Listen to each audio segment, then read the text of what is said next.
నడిచినా కూర్చున్నా మోకాళ్ళ నొప్పులు వస్తున్నాయా? ప్రాణ పెయిన్ క్లినిక్ లో అధునాతన చికిత్సతో మోకాళ్ళ నొప్పులు తగ్గించుకోండి. హాయ్ హలో నమస్తే. మనందరికీ నచ్చే మనం టీవీకి స్వాగతం. తెలంగాణ రాష్ట్రంలో కాంగ్రెస్ ప్రభుత్వాన్ని కూల్చి తిరిగి అధికారం చేపట్టాలని కుట్ర జరుగుతోందా? కేసీఆర్ దీనికి ప్లాన్స్ వేస్తున్నారా? ఇది నేనంటున్న మాట కాదు, సాక్షాత్తు బీజేపీ ప్రధాన కార్యదర్శి బండి సంజయ్ అంటున్నారు. ఈ విషయం గురించి మనతో మాట్లాడడానికి చలసాని శ్రీనివాస్ గారు ఉన్నారు. ఆయన అడిగి వివరాలు తెలుసుకుందాం. నమస్కారం అండి. నమస్కారం, అందరికీ నమస్కారం. వెల్కమ్ టు మనం టీవీ. చెప్పండి, ఈ విషయంపై మీరేమంటారు? కేసీఆర్ కుట్ర చేస్తున్నారు, కాంగ్రెస్ ప్రభుత్వాన్ని తిరిగి కూల్చి మళ్ళీ అధికారంలోకి రావాలని అని బండి సంజయ్ ఆరోపించడం జరిగింది. దీనిపై మీ స్పందన ఏంటి? కర్ణాటకలో జనతాదళ్ ఎస్ కాంగ్రెస్తో కలుస్తుందని వేరే వాళ్ళు ఆరోపణ చేసినట్టు నాకు అర్థం కాదండి.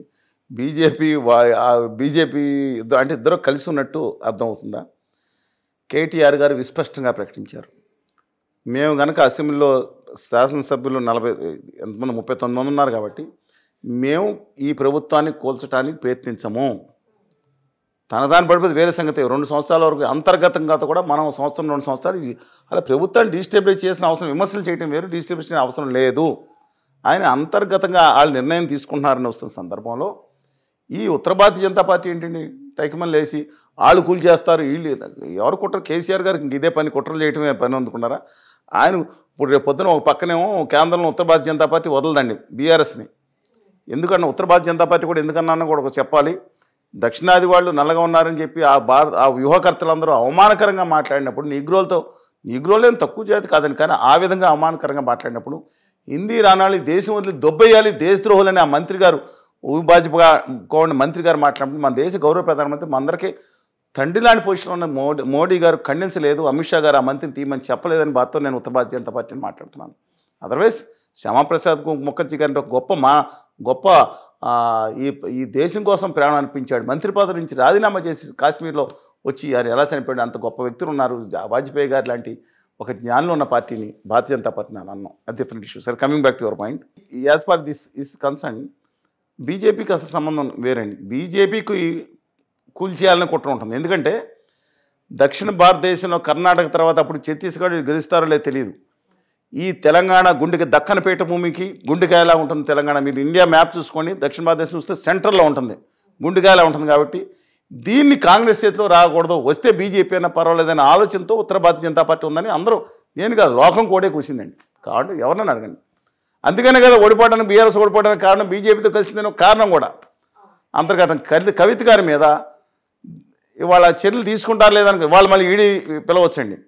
కానీ వాళ్ళకి ముఖ్యమైన ఉద్దేశం ఏంటంటే కాంగ్రెస్ రాకూడదు.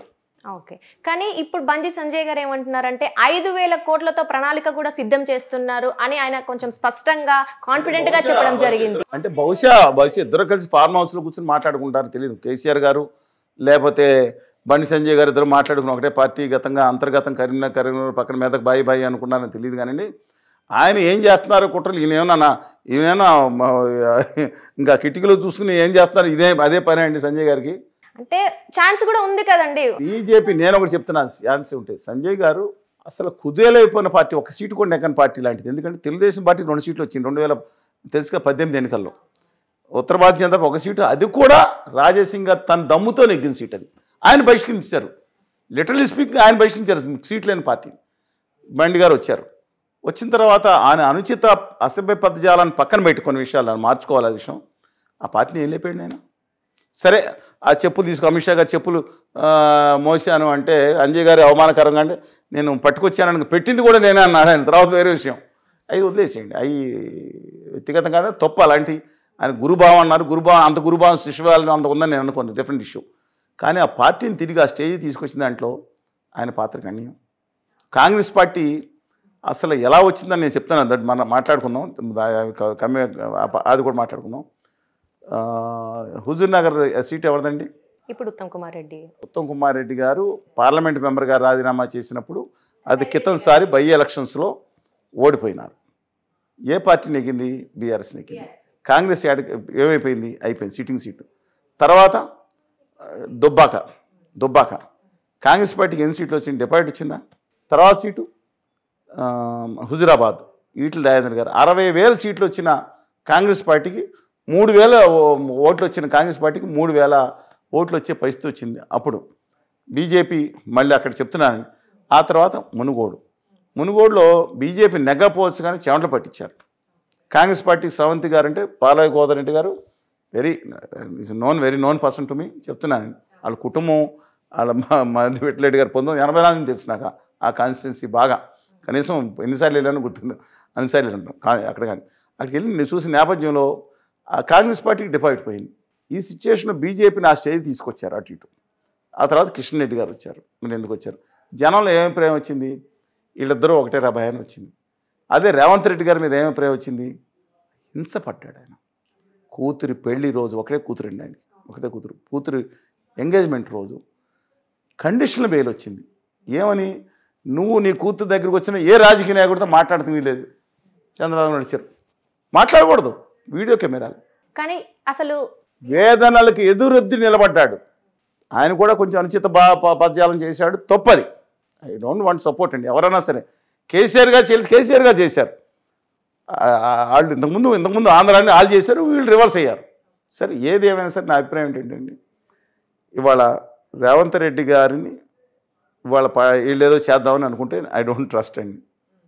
ఆ పార్టీని సరిగ్గా సంవత్సరం అయిన తర్వాత కొత్తలాడుతున్న కోమటిరెడ్డి గారని, ఆందోళన ఎమ్మెల్యే దామోదర్ రాజనరసింహ గారని, ఇదేనా మాకు దక్కే గౌరవం అని చెప్పి ఇంకొక ఈ విధంగా రావచ్చేమో. కానీ బట్ కేసీఆర్ గారు కానీ ఇంకోటి కక్షాదింపు అన్నారు కదా. ఇప్పుడు కేసీఆర్ గారు ఫైల్స్ రెడీ చేసిన తర్వాత ఏదో చేస్తున్నారనే సిచ్యువేషన్ వస్తే నేనేం చేయలేను.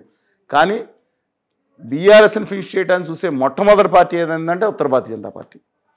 దాన్ని చంపేస్తేనే బీజేపీ లేసే అవకాశం ఉంటుంది. ఆంధ్రప్రదేశ్లో తెలుగుదేశాన్ని చంపేస్తేనే బీజేపీ లేస్తుంది. జగన్మోహన్ రెడ్డి గారి పార్టీ ఎందుకు కంపేర్ చేస్తానంటే both the parties, Jaganmohan Reddy గారు కేసీఆర్ గారు అలైబైలాలో ఉన్నారు. అక్కడ మైనార్టీస్ కానీ, ముస్లిమ్స్ కానీ, లేదా క్రిస్టియన్స్ కానీ, నిమ్న వర్గాలు, ఇతర వర్గాలు అన్నీ ఎక్కువ జగన్మోహన్ రెడ్డి గారితో ఉన్నాయి.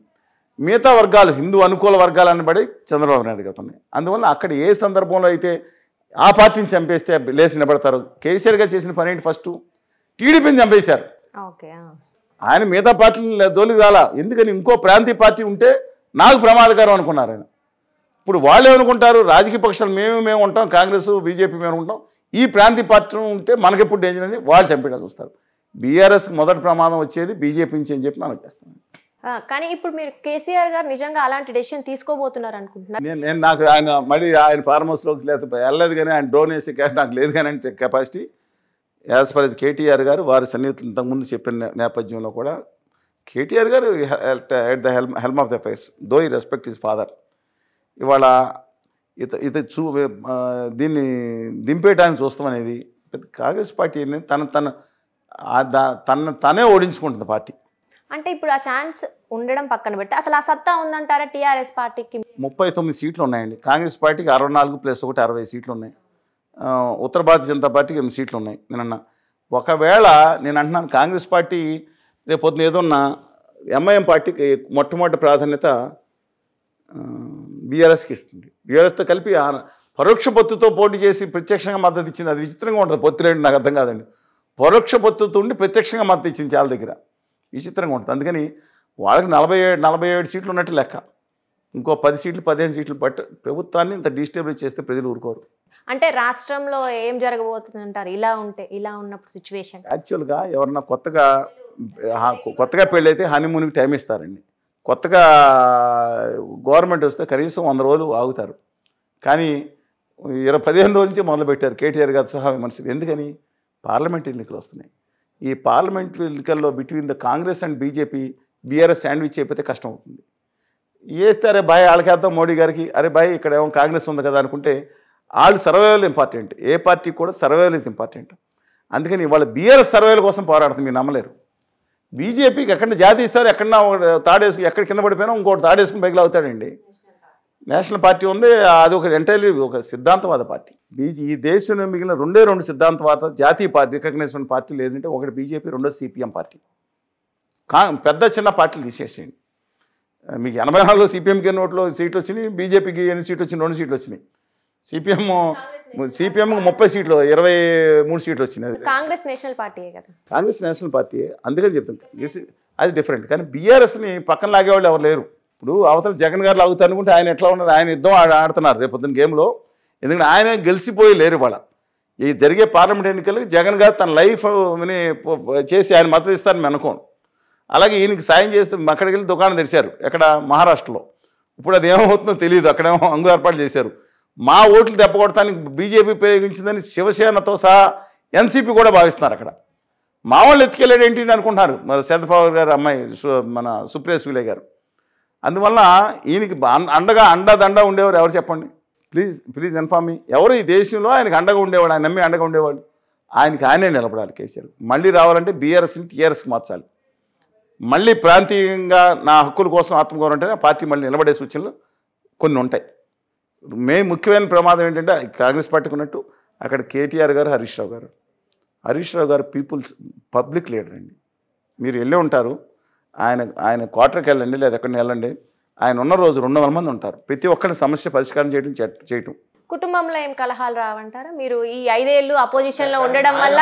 ఆయన ఎక్సలెంట్ పొలిటీషియన్ ఉన్నారు. కేటీఆర్ గారు నేను తక్కువ చేయను, కానీ కేసీఆర్ గారు కలిసేది లేదు. ఆ భారం అంతా ఇవే పెట్టారు. ఒకసారి అడ్మినిస్ట్రేషన్ చూసుకోవాలి. ఈ అడ్మినిస్ట్రేషన్ అంతా ఒక దగ్గరే ఇక పనులు చేయటం ఇవన్నీ మీరు అవన్నీ వచ్చినాయి కదా అన్నీ. దీంతో పాటు పార్టీ చూసుకోండి. కష్టమైపోయి ఆయన పబ్లిక్ దూరం అయిపోయాడు. ఆ క్వార్టర్లో పడిపోయి దూరం అయిపోయారు. తక్కువ కానీ హరీష్ రావు గారు ఎంటైర్లీ డిఫరెంట్. ఏ ట్రూ పొలిటీషియన్ లాగా ఉంటాడు ఆయన. మీరు కలవండి ఆయన్ని. ఇప్పుడు నాకు చెప్తున్నాను నాకు ఇప్పుడు. కానీ మేము ఎన్నిసార్లు కూర్చున్నాం, 10, 20 సార్లు, 50 సార్లు, 100 సార్లు టీవీలో కానీ బయట కానీ గట్టిగా మాట్లాడుకున్నప్పుడు వేరే సంగతి. ఓకే అండి, సరే. ఈ విషయంపై ఇంకా ఏం జరుగుతుందో మనం వేచి చూద్దాం. మా స్టూడియోకి వచ్చినందుకు ధన్యవాదాలు.